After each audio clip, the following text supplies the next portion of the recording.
2024 came and went, and is it just me, or did this year seem significantly shorter than usual? Either way, this was a mixed year to say the least, but on the more positive end, I once again broke my record for the amount of movies I saw in theaters this year, with a whopping 18 new films. And including stuff from previous years, that number goes up to 27. And since I had a lot of fun doing my year-end recap last year, I'm doing it again. This will pretty much be the same format as last time. I'll be going in order of when I saw the movies, not when they came out, and at the end I'll rank them all from worst to best. I'll only be talking about new films, so the aforementioned re-releases and Godzilla Minus One don't count, obligatory spoiler warning, and I would include any streaming movies I saw if I ended up actually watching any. Yeah, I weirdly didn't see any streaming exclusive movies from last year, but whatever. Formalities out of the way, this is every new movie I saw in 2024. I'm not the Messiah, will you please listen? I am not the Messiah, do you understand? Well, wasn't expecting to peak with the very first movie I saw, but what can I say other than, well, it's freaking Dune. I know this is one of the most influential books ever, but despite that, I knew basically nothing about it. But since the first movie was such a big hit, and this one seemed to have some massive hype for it, I decided to finally give them both a watch.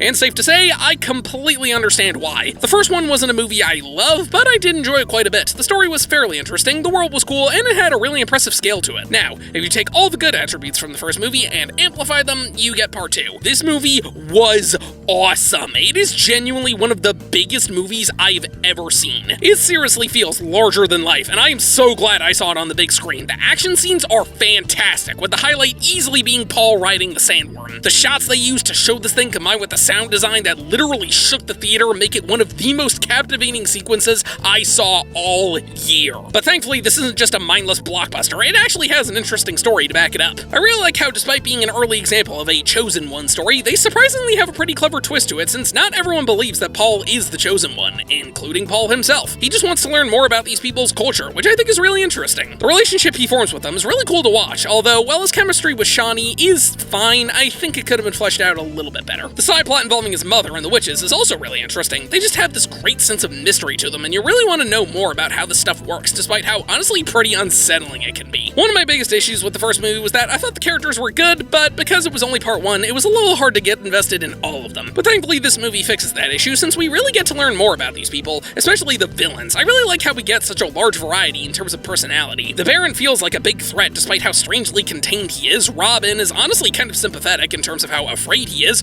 Ratha is legit really freaking creepy. Plus, how can you not love Christopher Walken as the Emperor? But as awesome as this movie is, I do have a couple of issues. One is I think the way Ratha is introduced isn't implemented very well. We don't hear anything about him until about an hour in, and then we get 15 minutes dedicated to this before it cuts back to what's going on in Arrakis, and I think that could have been implemented a little bit better. And the other is the climax felt kinda rushed. They spend the whole movie building up this big raid on the castle, but it only lasts about 7 minutes, and I really wanted to see more. I mean, the action scenes in this movie are great, and it's really well paced too. The movie is 2 hours and 46 minutes long, and I never felt bored watching it, so I really think they could have gone further here. But those issues are pretty small in the long run. Overall, this movie was absolutely awesome, and seems to be a shoo-in for the upcoming award season, which is completely deserved, because it totally lived up to the hype in every way. What killed the dinosaurs?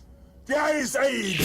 So, this movie didn't get very good reviews, and I'm gonna be honest, I think that's pretty harsh. This certainly isn't a masterpiece or anything, but I wouldn't say it's bad. Ghostbusters Afterlife was a movie that was kinda divisive, but I saw more people leaning towards the positive, and personally, I really enjoyed that movie, so I was curious to see what they would do with a follow-up, and the end result was a step down, but not a huge step down, if you ask me. Now, let's start with the positives. Like in Afterlife, the action is pretty good. As much as I love the original Ghostbusters, some of the effects are a little basic and dated, but here things have a lot more energy to them, and it's a lot of fun. The actors all once again do a great job here. That was one of the strongest aspects of Afterlife, and thankfully that's kept fully in tow. Phoebe is great in that she really feels like Egon's granddaughter while still being her own character. Trevor and Callie are still pretty solid, and I like Gary's arc about growing closer with the kids. If there's one thing this movie does better than Afterlife, it's the comedy. There are some absolutely great jokes in here, and the delivery from the actors just make it even funnier. And while there is a decent amount of fan service in here, it's nowhere near as blatant as last time. But now let's get into the issues this movie has. One is that the story is honestly kinda generic. The idea of a ghost freezing over the city isn't very unique, and the villain himself is kinda bland. His design is pretty cool,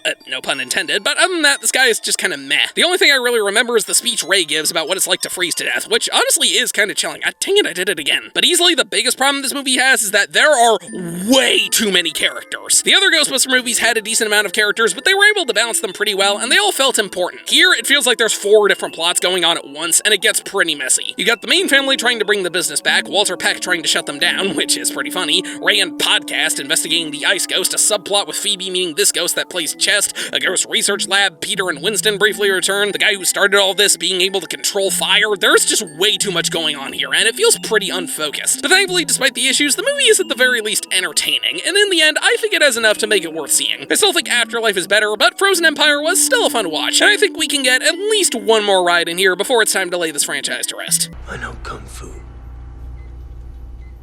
Show me. Another movie that didn't get the best reception, but again, I think that's a bit much. I love the Kung Fu Panda movies, with 2 being possibly my favorite DreamWorks movie of all time. I should have a more concrete answer on that later, and the other 2 being ones I enjoy quite a bit. So despite the middling reception from critics and fans, I was still interested to see what this movie did. And honestly, I enjoyed it more than I thought it would, though I completely agree it isn't as good as the other 3 movies. The story is pretty basic, being about Po having to find a new person to take over as the Dragon Warrior, but not being sure if he's willing to give that position up. And I really like how he isn't hesitant for selfish reasons, like he wants all the fame and glory, but rather he isn't really sure what he should do next because he's been the Dragon Warrior for so long and it's what he really knows. I think this is a pretty interesting idea, and the way it's done is good, but not as strong as the stories from the other films. The Kung Fu Panda movies shine really well in 3 aspects: comedy, action, and heart, and this movie gets at least 2 of those things down. The comedy is great. I got a huge amount of laughs from this film, with most of them coming from the subplot involving Po's dads. On the surface, you'd think these scenes would be filler, but honestly, I love these 2. And not only do they actually help the story, but the stuff they get into lead to some great laughs. It's like if the Buzz subplot in Toy Story 4 actually served a purpose. The movie also nails the action pretty well. It doesn't quite reach the highs of the first 2 movies, but there's still some really good stuff in here, with the climax easily being the highlight. But the one thing this movie is kinda lacking in is the heart. The first 3 Kung Fu Panda movies have some genuinely great emotional moments, especially the second, and this one doesn't really have that. Granted, it's not really trying to, but it does make it feel less important than the previous films. The new characters are a mixed bag. Jin is fine, she's not an awful character, but she serves her purpose well enough. The Chameleon is kind of disappointing in that her design and powers are pretty cool, but she's nowhere near as interesting as the other villains in the series. But I think some of the side characters they come across are pretty fun, especially the Den of Thieves. I honestly really like these guys. The Furious 5 not being there is also kind of disappointing, though I do like how there is an actual reason, and the way they explain it is pretty funny.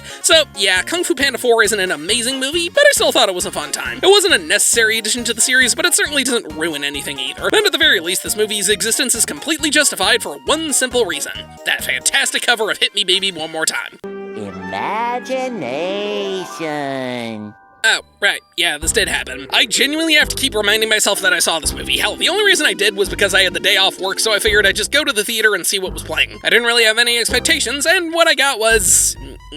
I feel kinda bad because I feel like there was a lot of heart and effort put into this movie, but what we got ended up not being that great. I mean, for starters, it's a movie about imaginary friends with the main one being named Blue. You are really pushing those copyright boundaries. But even without that, the story is kinda generic, at least at first anyway. The first half of this movie is pretty dull and not hugely interesting. The world building is pretty generic, the main characters aren't very memorable, and the jokes don't get a huge amount of laughs. But I will say the ifs themselves are pretty good. Most of their designs are really creative, and there was clearly a lot of effort put into the animation. It doesn't always look real, but they do feel like actual characters, if that makes sense. Kinda like Sonic the Hedgehog or Detective Pikachu. However, the second half of this movie is actually kinda interesting, and something I wasn't fully expecting. It starts out with this girl trying to find new homes for the ifs, but when she tests it out on a kid, he finds he still can't see any of them. So instead, she decides to reunite some of them with their original owners. Honestly, that's kind of a neat idea, and the way they do it is pretty creative. They don't actually have the owners see them, but instead use the environment to help them remember, which is honestly pretty interesting. And while you know the dad is gonna make it out okay, both of the actors do give it their A-game, which helps a little bit. But I don't think that's enough to completely save this movie. When I saw the trailer, I thought it was gonna be either super generic or surprisingly really clever, and sadly it ended up being most of option 1. But again, I think there was enough effort put in to make it not good, but watchable. I'm sure kids would like it fine, and adults wouldn't be annoyed or anything, but there isn't a huge amount of value here. And as soon as I'm done making this video, I am likely never gonna think about this movie ever again. A desert? Yes.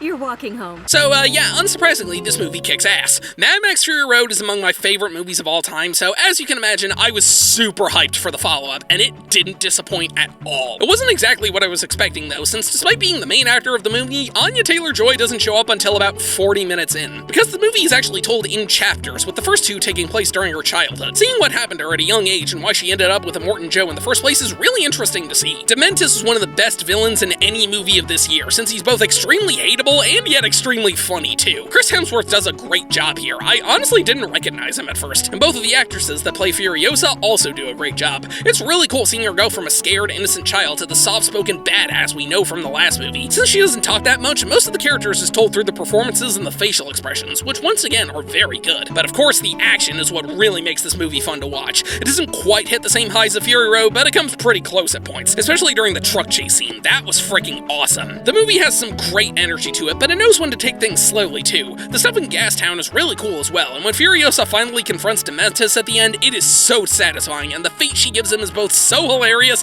and kinda messed up that I won't dare spoil it here. But sadly, there are a few issues this movie has, the more blatant one being that the CGI can be a little rough, and there are some parts that drag a little bit. But the other is that I honestly don't remember as much of this movie as I thought I would. I originally had it a couple slots higher, but there aren't as many moments that stand out to me as time passes. But those are pretty minor because I still had a great time with this movie. I am so pissed it underperformed at the box office because it was one of the coolest things I've seen in a while. If you missed out on it, definitely give it a watch because it is a thrill ride that was totally worth the 9-year wait. Well, Anxiety, I gotta admit, I don't know why you are here. Simple.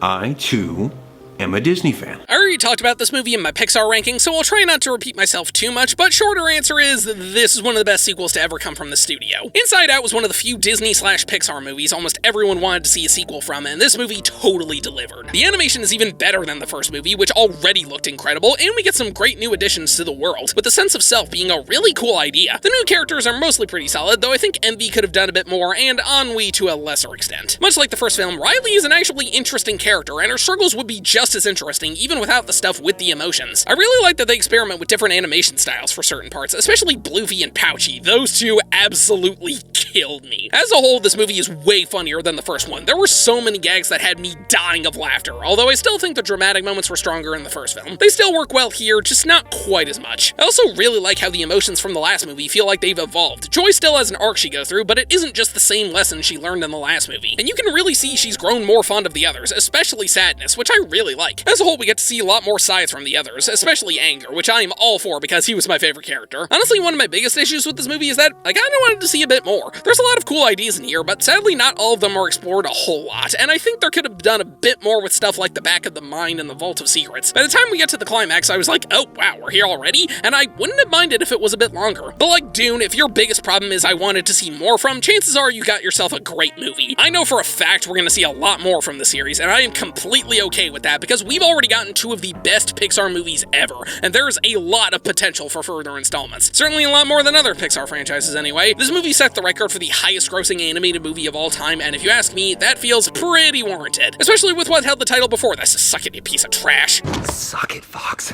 I'm going to Disneyland. I've seen people be kinda mixed on this movie, so I'm honestly kinda surprised at how much I enjoyed it. Maybe it's because I didn't see the other Deadpool movies until this one came out, so there was less of a gap, but I seriously had a great time with this movie. Hell, the opening credits alone made it worth seeing, because this has got to be one of the best opening scenes I've ever seen in my entire life. I seriously can't remember the last time I saw an entire movie theater full of people laughing that hard. But it was absolutely brilliant, and I am never gonna be able to hear bye bye bye again without thinking of this scene. The story is pretty basic, but thankfully that's part of the idea, so it's able to have a lot of fun with it. I'll admit I've never seen any of the other X-Men movies, aside from Deadpool, but I know how incredible Hugh Jackman has always been as Wolverine, so being able to finally see him in the real costume is awesome, and even better when he finally puts on the mask. And thankfully he doesn't phone it in, he still brings his A-game to this performance, so the dramatic moments do honestly work. Because this is a different Wolverine, they're able to have some strong emotional moments without ruining the impact of Logan. Well, kinda. I know some people are probably bothered by the cameos in this movie, but I think they work well enough. Because it isn't just old actors or ones we wanted to see, they throw in some brand new ones, and even some less than stellar ones. The opening credits might have been the best part of the movie, but the Chris Evans cameo was easily the second best. I was honestly really confused when he showed up, but as soon as he said "flame on," it just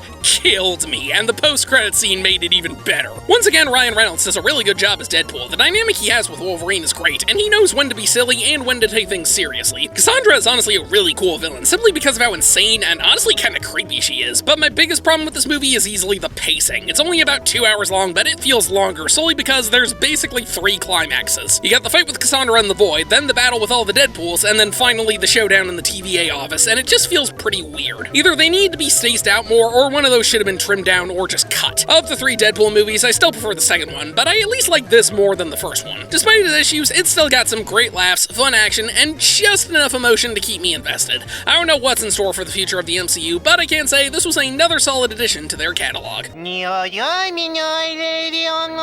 you remember how I said If was a film that kids would like fine and I can't see parents getting annoyed by? Yeah, well, Harold and the Purple Crayon is a film I could see parents getting annoyed by, because this is pretty bad. I mean, it's not one of the worst things out there, but it certainly isn't good. I was really surprised to hear about this movie, but I was intrigued since I loved the book when I was a kid, and I think there's some interesting possibilities you could do with this concept. And what do they end up doing? One of the most overused tropes I've ever seen about a fictional cartoonish character coming to the real world. Yeah, did you see Barbie? Or Enchanted?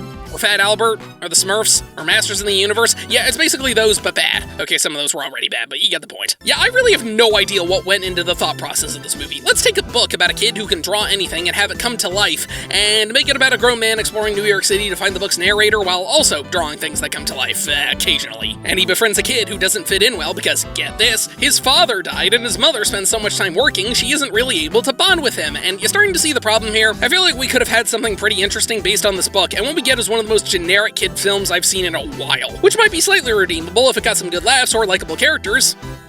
We do not. Zachary Levi as Harold feels like he's trying to copy Will Ferrell in Elf, which is a performance a lot of people are already mixed on, and fitting because Zooey Deschanel is in both movies. The kid and the mom have no personality whatsoever. Harold's friends are just discount Kevin Hart and a homeless woman who adds basically nothing to the story. They are insanely annoying. And oh right, there's a villain in this movie because we gotta have a villain. It's this weird guy who writes crappy self-insert fantasy novels but also hits on the kid's mom, and then he steals the crayon and goes from a weird dude to a murderous nutcase in the last 25 minutes so we can have a random and pointless climax. But then Harold draws a door that leads to his fantasy world because he can just do that, I guess, and the villain gets what he wants because sure. Yeah, this movie is a complete mess. I didn't exactly have high expectations going in, but I was still sad to see such a classic book get butchered. Although, while this movie is bad, it isn't horrible. I'd say every 20 minutes or so I got a bit of a laugh, especially when all the old men were calling the mother because of the skywriting. That's actually pretty funny. The effects with the crayon are pretty hit or miss. When it's a normal object, it looks alright, but when it's a creature or environmental thing like lava, it looks pretty bad. But the one thing I do genuinely like about this film is the ending. As you guessed, it's revealed that the narrator is the author of the original book, and he's long passed on, but they actually have Harold go to his house, which has been converted into a museum, and I tried to find out if this was a real thing, but I couldn't find any information on it. Either way, he finds a letter from the author who explains that he wrote the story to inspire kids to use their imaginations in creative ways, and while I don't think this actually happened, I think this is a pretty nice message for kids. Sure, it's been done many times before, but it's still a pretty heartwarming moment. But is that enough to save this movie? No. The rest of it is still generic, boring, and can be pretty annoying with how bad some of the jokes are. It's not one of the worst kids films ever, but you're much better off with something else. But hey, things can only go up from here, right? Oh my God, sue me in the goddamn face!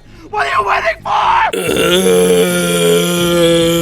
I am a person who knows very little about Borderlands. I've seen a few videos on some of the games. I can name maybe 3 characters, but that's about it. This movie got absolutely trashed when it came out, so obviously I had to see just how bad it was for myself. And yep, it's warranted because this might honestly be the worst movie I have ever seen in a theater. The script is awful. The whole movie just feels like D-grade Guardians of the Galaxy because they try and shove so many quips and jokes down your throat, which almost never get a laugh. This movie seriously uses the "you in what army, this one" joke unironically. That should give you an idea of how bad it gets. Not helping is I think almost every casting choice in this movie was completely wrong. And there's some really talented people in here, but none of them are able to make this script work, and a lot of them just feel off. I may have limited knowledge of the world and characters, but even I know that Cate Blanchett is playing a character that was originally supposed to be in her 20s, which is just bafflingly stupid. But not as stupid as trying to make Kevin Hart the straight man. Like, seriously. How do you do that? I'm just gonna assume Tina is a character that doesn't translate well to live action unless you have a great script and a great performance, which we do not get. I feel kind of bad because the actress is young, but she's done some good stuff in the past, so I think it is mainly on the script and the directing, because good God, Tina is extremely annoying in this movie. There's also the villain, who's barely in the movie, and I don't even remember his name, and this guy, who's there just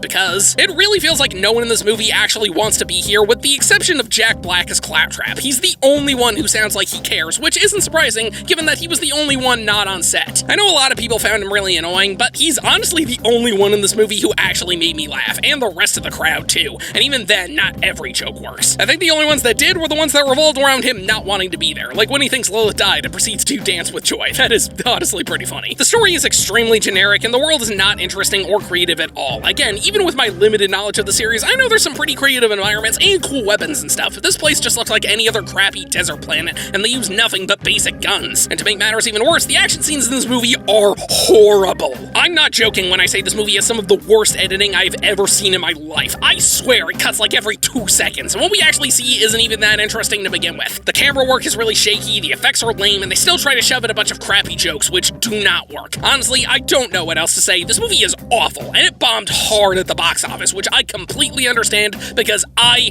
freaking hated it. Even as someone with no attachment to the game it was based on, I can tell this is just insulting. Can we please get back to the good stuff now? I hope you're ready for a show about death! Whew, thank you. I didn't review this movie earlier since I didn't have time, but it's one that I was certainly interested in. Beetlejuice isn't exactly one of my favorite movies, but it is one I enjoy quite a bit, so I was curious to see how they do a sequel after all these years, and I'm not gonna lie, I think I might like this one a little better. Now, objectively, I think the first one is stronger and has a better narrative, but I think I found this one a bit more entertaining. Once again, it's visually stunning, like almost every Tim Burton movie. It does a great job of combining practical effects of the first film with more modern effects, which make them stand out really well. Michael Keaton once again steals the show as the title character, but Winona Ryder and Catherine O'Hara are still just as good as last time, if not better. Speaking of which, how does Ryder look significantly older and yet nearly identical as she did in the first one at the exact same time? The way they write out Jeffrey Jones in this movie is one of the funniest things I've ever seen, and if you ask me, it was 100% justified. As for the new characters, Jenna Ortega does a really good job as Astrid, though her character is a little generic, and Rory is both really funny and pretty unlikable, which makes him very entertaining to watch. The weirdest thing about this movie, though, is it's a lot like Ghostbusters Frozen Empire, where it feels like there's way too much going on, so a lot of it is kind of unfocused. But then in the last 40 minutes or so, it all comes together, and it does so really well. You got everyone coming together after the father's death, Rory proposing to Lydia, Lydia's struggling relationship with Astrid, Beetlejuice trying to come back, Astrid meeting a boy who turns out to be a ghost, Beetlejuice's ex attempting to kill him, Willem Dafoe as a ghost cop trying to find her, and even more stuff that just keeps kind of showing up. But then in the second half of the movie, they weirdly mesh together pretty well. Some issues are resolved fairly easily, some take the whole climax, and some things are even fixed at the exact same time, and almost all of these plot points connect together in some way. And I honestly think it works. While the first half of this movie is solid, but can feel a little unfocused, the second half is just an absolute ride with some of the best jokes, visuals, and story beats in the entire movie. As weird as the original got, it was still kind of slow at points, but here, once we reach the hour mark, it just becomes a non-stop ride, and it's a lot of fun. While it can seem a little clunky and reuse some aspects of the original, I don't really care because I don't think the movie really cares. It just wants to be another fun ride with this world and these characters, and it nails that. Beetlejuice Beetlejuice isn't a masterpiece, but it's still a very entertaining movie that any fan of the original is sure to get a kick out of. And now we just need to wait until 2060 when we can finally finish the trilogy with Beetlejuice Beetlejuice Beetlejuice. Oh crap, no, I don't want to summon him. No, no, no, no, no! Arise!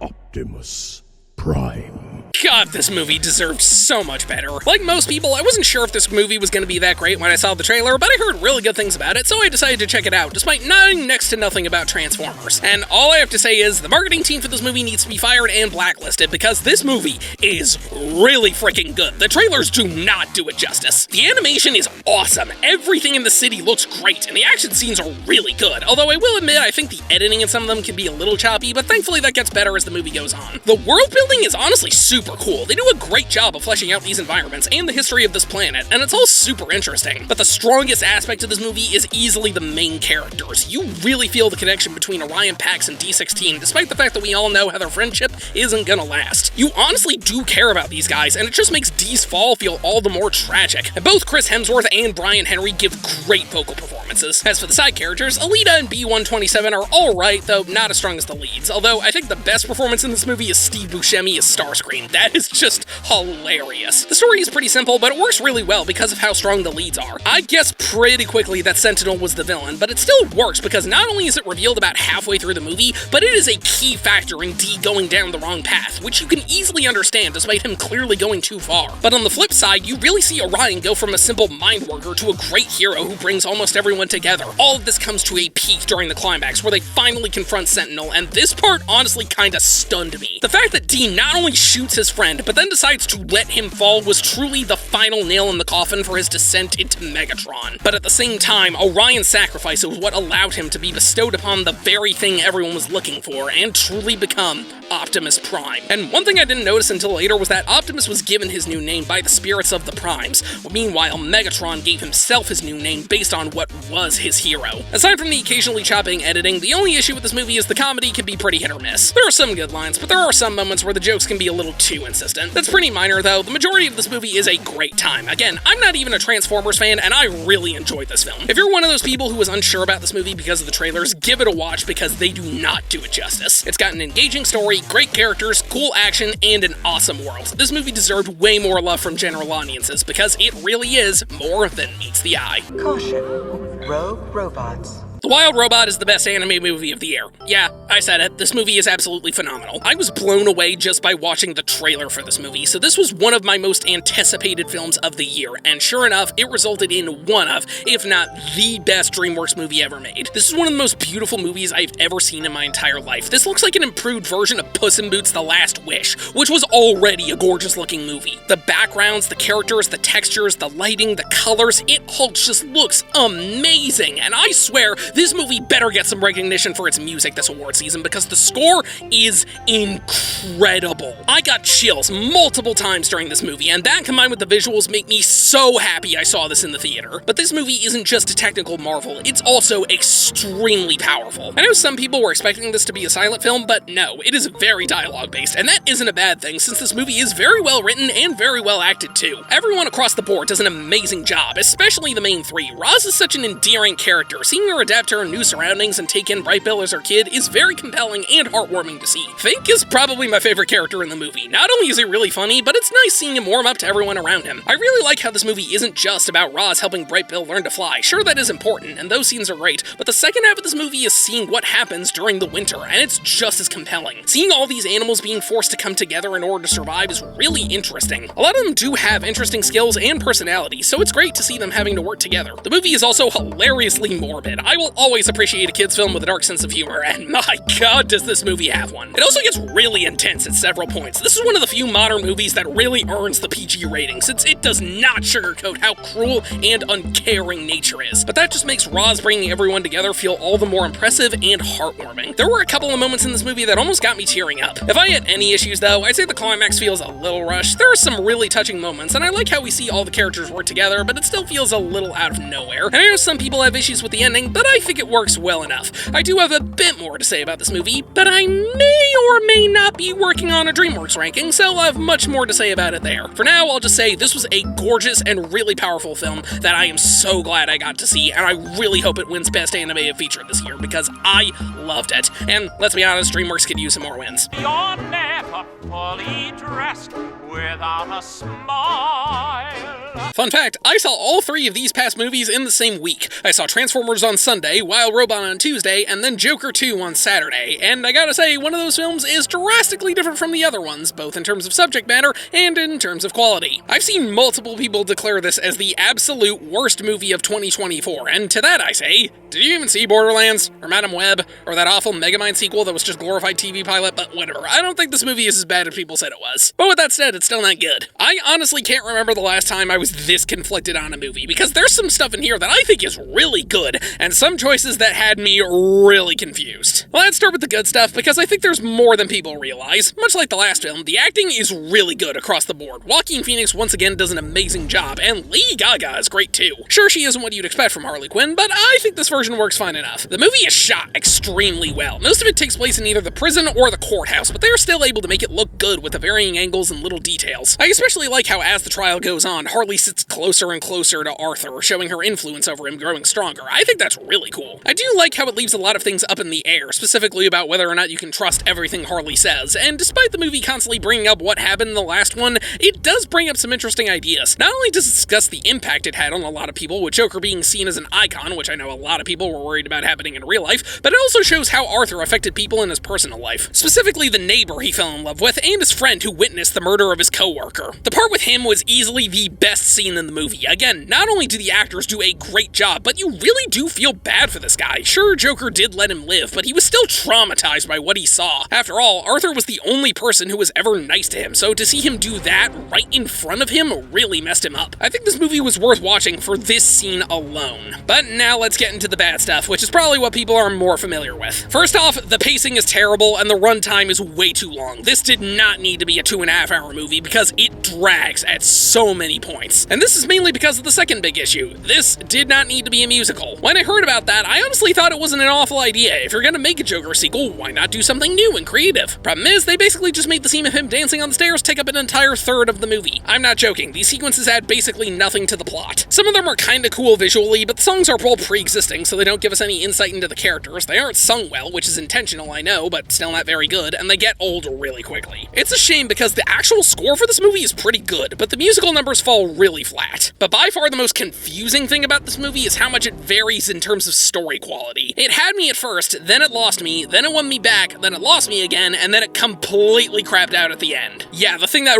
really killed this movie for me is the ending, because I really don't know what they were trying to do here. Remember how I said the movie is about dissecting the impact Joker left on people? Well, the resolution to this is that Arthur realizing there is no Joker and this whole thing was just an act. Then the courthouse gets blown up, Harley leaves him because he isn't the bad boy she wanted him to be, and then it ends with him getting stabbed in Arkham? Like, what? What was the point of this? Was it trying to make us more sympathetic to him? Well, I already felt bad for him in the first movie, but I still thought he was a terrible person. Are they trying to show we shouldn't follow him? I mean, again, the last movie made that pretty clear, especially since he's been in jail this whole time. I seriously have no idea what the point of all this was, and I don't think I've ever left a movie theater more confused in my life. This movie as a whole is just so inconsistent, and I find that really disappointing because I actually really liked the first Joker, but I don't know what happened here. Maybe it was studio interference, maybe there were clashing ideas between the writers, directors, and producers, I don't know, but what I do know is this movie is a mess. As I said in my review, there's too many good things in it for me to say it sucks, but there's also too many bad things in it for me to say it's good. Oh, yeah, and I just remembered it opens with a random cartoon. What is this movie? It's Saturday Night Live!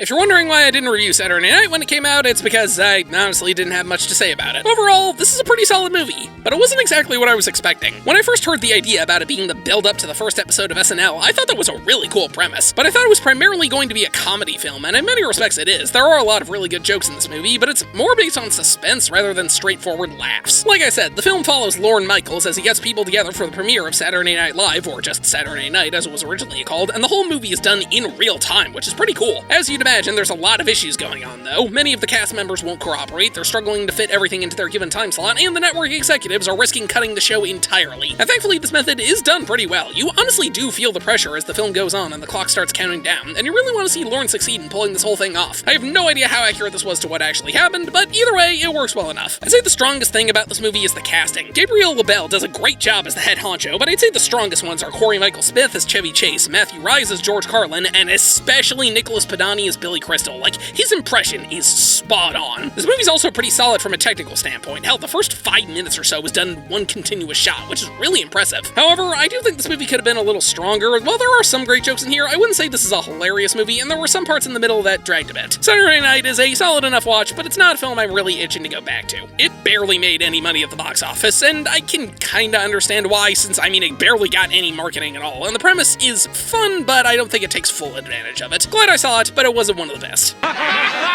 back to work! Russia! And now we're back to the movies I didn't review because I was busy. I knew almost nothing about Anora going in, but I saw it was getting really good reviews, so I decided to check it out. And yeah, this is great. I'm not really familiar with the director, but he seems to have worked on some really good stuff, and I might check some of it out after seeing this. It's one of those movies that starts out like a typical rom-com with the two people randomly falling in love, but then things quickly take a turn for the worse. In this case, we follow a young woman named Anora, or Annie for short, who falls in love with the son of a Russian oligarch named Ivan, and the two end up getting married in Vegas. And what I really like about this movie is that it does take its time to build up the relationship between these two. They do have pretty solid chemistry together, so you really do care about their relationship, and when things go south, you are invested. In this case, Ivan's parents find out about their marriage, so they send 3 guys to bring him back to Russia. He goes on the run, so now they have to find them, and Annie winds up coming along as well. I really like the dynamic these 4 have. It's clear none of them want to be in this situation, but they clearly have no choice, since Annie just wants to find her new husband while the other guys need to get their job done. Of the 3, I think Igor is probably my favorite. Not only is he the funniest character, but I like that they show he has more of a soft side to him, despite him clearly being the muscle of the operation. The actors across the board do a great job. I really hope they get some recognition this award season, especially Mikey Madison, because she was so freaking good. She brings a lot to this character and absolutely nails both the comedic and the dramatic moments. It's also really fun seeing the different scenarios they end up in and the different places they end up searching, with my personal favorite being when the truck gets towed and they just drive away ripping off a big chunk of it. That killed me. And the entire third act of them finding Ivan completely wasted, his parents taking them to court only to find out they have to go back to Nevada, that was just hilarious. As expected, this movie doesn't exactly have a happy ending, which is something I always appreciate in a movie like this because, well, sometimes in life you don't get a happy ending. My only issues are there were some scenes that dragged a little bit, and I was a little confused about the final scene, but other than that, this movie was really good. I'm glad I took a chance on seeing something I didn't know much about, and I would highly recommend seeing it, as long as you're above age, because there is a lot, and I mean a lot, of body parts in this movie. Don't open Pandora's box. There's just more dicks in there. Another movie I knew absolutely nothing about, but a friend asked if I wanted to go see it, so I figured, why not? And I am really grateful for that, because this is honestly one of the most lovely movies I've ever seen, which is kind of ironic given the title. A Real Pain is one of those movies that doesn't really have much of a plot to it. It's just about 2 cousins going on a trip to Poland so they can learn more about their heritage, and that's about it, really. If you've ever seen Lost in Translation, it's pretty similar to that. It's a really good vibe movie. You really feel like you're on this tour group with these people. All of the characters are very likable in their own way, and it's really nice just seeing them go around this area together. Jesse Eisenberg does a really good job here, but Kieran Culkin steals the show. His character could very easily be unlikable and annoying, but he just brings so much charm to the role, you can't help but love him. This guy better win Best Supporting Actor at the Oscars this year, because he does an amazing job. The movie also surprised me in quite a few ways. About 30 minutes in, there's a scene where the guys miss their stop and wind up in the wrong place, and I thought the rest of the movie was going to be about them trying to get back, but no, they just hop on another train and get back fairly quickly. I did not think that was going to happen, but I was very pleased. This movie also looks really good. Poland is a very beautiful country, and the shots they use really show it off. While the movie is overall very nice, it does have some great emotional moments to it. They dive into some pretty heavy subject matter, and the performances combined with the way it's written make it both very believable and very effective. I especially love the scene at the end where they talk about their issues on the roof. You really feel the bond these two have with each other, and it's really nice seeing them reconnect. But easily the most emotional scene in the movie is when the tour brings them to a concentration camp. It is one of the most effective uses of minimalism I've ever seen in a film. There's no music at all, and no dialogue aside from the tour guide simply stating what they're looking at, because there really doesn't need to be. This place and the history behind it speak for itself. Once again, you really feel like you're on this tour with these people, and this moment may seem unimportant, but it just hits so incredibly hard. The only problem I can think of with this movie is part of me wishes it was a bit longer. It's only an hour and a half, which means none of it drags, but I just had such a good time watching these characters that I kind of wanted to see more from them. But again, if that's my only problem, you've got yourself a really good movie. I had no idea what to expect from A Real Pain, and what I got was something very simple, but also very beautiful. If there's one movie I saw this year that I think I can recommend to anyone, it's this. Because while it isn't quite the best movie of the year, it is one of the most effective. So if you haven't seen it, go check it out. It's great. It's not easy being green. Well, would you look at that, a movie musical that was a critical and box office hit? When was the last time that happened? No, seriously, when was the last time that happened? West Side Story? Yep, no, that bombed. Les Mis? No, people were mixed on that.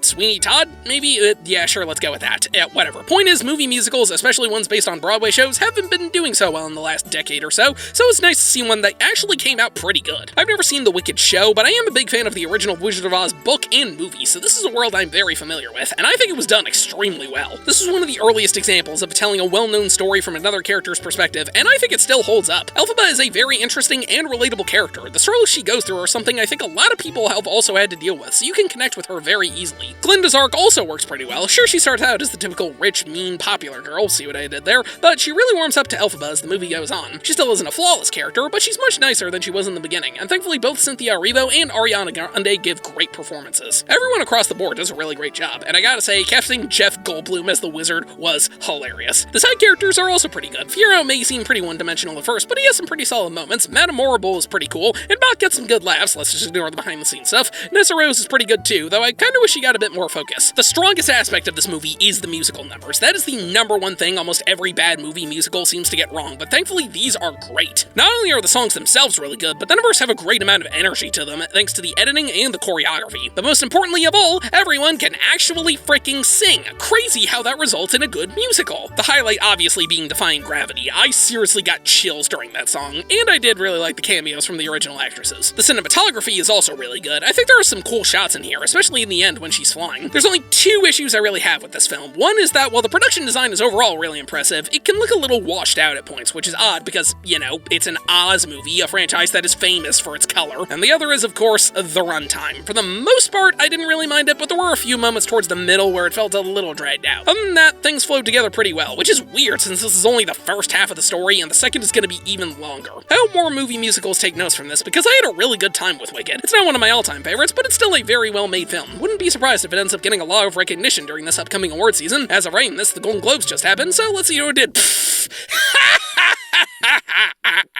They went with that one? Really? And people say the Oscars make stupid choices. Good lord, the Golden Globes are so dumb. Where's that damn fourth Chaos Emerald? Alright, now it's time to bring in the big guns. Only makes sense to end this off with the most anticipated movie of the year. No, I'm not joking, I was more hyped for Sonic 3 than any other movie that came out this year. I mean, yeah, Dune was a huge event, Wild Robot looked incredible, and Furiosa was a follow-up to one of my favorite movies ever, but do any of those films have Shadow the Hedgehog? I think not. I know this isn't a high bar, but I think this might be the best video game movie of all time. It's either this or Detective Pikachu. I thought the first Sonic movie was just kinda okay, but the second one was a big improvement, and this one just took what worked about the last movie and made it even better. The action scenes are once again really freaking good. I especially love how the different characters each have their own respective color, which just make things pop so much more. The movie somewhat retells the story of Sonic Adventure 2, but they do take some creative liberties with it, and in some cases, I actually think this works a lot better. For starters, they scrapped the whole gun mistaking Sonic for Shadow thing. I always thought that was a bit weird. Instead, they initially asked Sonic to help them with Shadow, but then the commander is killed and they believe Sonic is responsible, which makes a lot more sense. I also like how Shadow has it out for Sonic and pals because he saw them working for Gun. That's a pretty good addition. But the biggest change is, of course, having Gerald Robotnik be alive, which not only allows for a great dynamic with Eggman, but it also makes the fight at the end make a bit more sense as opposed to the whole Bio-Lizard thing. But while there are some changes, the core elements are left pretty intact, with the most important one obviously being Shadow's backstory. You really do see the connection he has with Maria, and you really do start to care about her despite knowing that something's gonna happen. And I had a feeling they weren't gonna go the full way of the game and have her actually get shot. Instead, it's just an explosion that kills her, but it's still very effective. Shadow is my favorite Sonic character ever, so I was super excited to see what they were gonna do with him, and thankfully he's done super well. Not only are his powers still really cool and his backstory kept mostly accurate, but his arc as a whole works really well. I really like how they show the parallels between him and Sonic, and how Sonic almost ends up falling down the same path as Shadow, but him snapping himself out of it is what allows Shadow to realize what he's doing is wrong. The scene with them on the moon is legit really touching, and a great moment showing the connection these two can form. And of course, Keanu Reeves does an amazing job voicing him. The returning cast members are about as good as they were last time, especially Ben Schwartz. You can really tell how much he's improved in voicing the character. But Jim Carrey once again steals the show as not one, but two Robotniks. Both of these guys are freaking hilarious. That montage of them bonding was one of the funniest things I saw all year. Although the dance sequence had half of me laughing and the other half thinking, what the hell am I watching right now? But not only do they get a lot of great laughs, I think the dynamic is really interesting, especially during the climax where Eggman learns his grandfather doesn't really care about him, so he decides to finally fight back. The weakest part of the first two movies was easily the human characters, and while Tom and Maddie aren't awful, they weren't great either. Thankfully, their use in this movie is minimal enough so that it doesn't feel like they're hogging things, but also prominent enough so that you do still care enough. You see the connection they have with Sonic, and when Shadow hurts Tom, you understand Sonic's reaction, but also know he's going down a dark path. And I love how Tails and Knuckles know this, but they still stand by him no matter what. These guys really do feel like a team here, and I love the connection they have. All of this culminates in an awesome third act, where every character gets a chance to shine, and we see Super Sonic and Super Shadow, which is awesome. And believe me, I popped off so freaking hard when they played Live and Learn. Would have been nice if I heard a little more of it, but I'm still satisfied. Objectively, I can't say this is one of the all-time best movies of the year, since not every joke works, and it maybe could have been a little shorter, but I had an absolute blast with this movie. It isn't the best movie of the year, but it might be the one that brought me the most joy. And that's all of them. Once again, I'm really glad I got a chance to see even more movies this year, because it really gave me a chance to check out some cool stuff that I might not have seen otherwise. And even the bad stuff gave me some interesting things to talk about. If you missed any of these and they look interesting to you, I highly recommend checking some of them out, because stuff like Furiosa, Transformers, and A Real Pain really deserve more attention than they got. Certainly more than crap like Venom 3 and Mufasa anyway. Hell, even after all these, there's still some films I heard about but didn't get a chance to see, like Flow or the new Wallace and Gromit movie. But now that we have that settled, it's once again time for the ranking. At the very, very, very, very bottom, we have number 18, which is obviously Borderlands, number 17, Harold and the Purple Crayon, number 16, If, number 15, Joker Folie Adieu, number 14, Ghostbusters Frozen Empire, number 13, Kung Fu Panda 4, number 12, Saturday Night, number 11, Beetlejuice Beetlejuice, number 10, Deadpool and Wolverine, number 9, Transformers 1, number 8, Wicked, number 7, Sonic the Hedgehog 3, number 6, Furiosa, A Mad Max Saga, number 5, Inside Out 2, number 4, Anora, number 3, A Real Pain, number 2, The Wild Robot, and number 1, of course, Dune Part 2. Thank you all for watching, and don't let the door hit you on the way out.